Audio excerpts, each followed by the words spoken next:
11 মাসের বেশি সময় ধরে চলা সংঘাতে ভাঙনের মুখে ইসরায়েলের অর্থনীতি, এমনটাই বলেছেন দেশটির অর্থনীতিবিদরা। বেড়েছে ঋণ, বিপরীতে তেমন বাড়েনি আয়।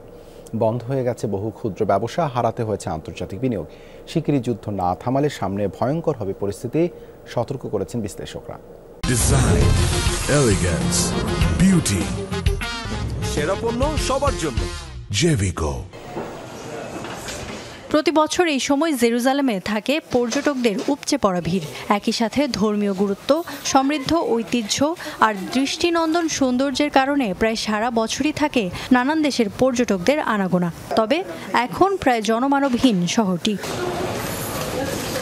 শহরটির বেশিরভাগ দোকানের দরজাতেই ঝুলছে তালা। প্রায় 11 মাস ধরে চলা সংঘাতে তৈরি হয়েছে এই পরিস্থিতি।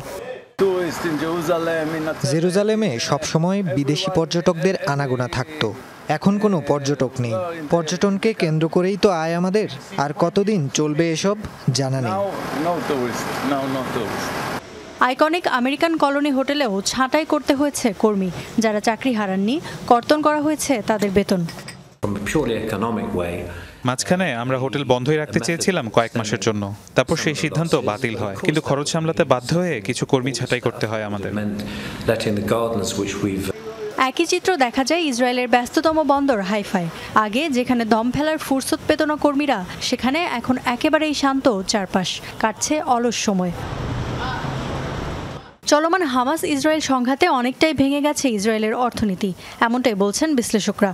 বন্ধ হয়ে গেছে বহু ক্ষুদ্র ব্যবসা। ইসরায়েলি প্রতিষ্ঠানে বিনিয়োগে আস্থা হারিয়েছে আন্তর্জাতিক বিনিয়োগকারীরা। চলতি বছর $14 বিলিয়ন বেশি কমেছে দেশটির জিডিপি। বিপরীতে গেল বছরের তুলনায় কয়েক গুণ বেড়েছে ঋণ।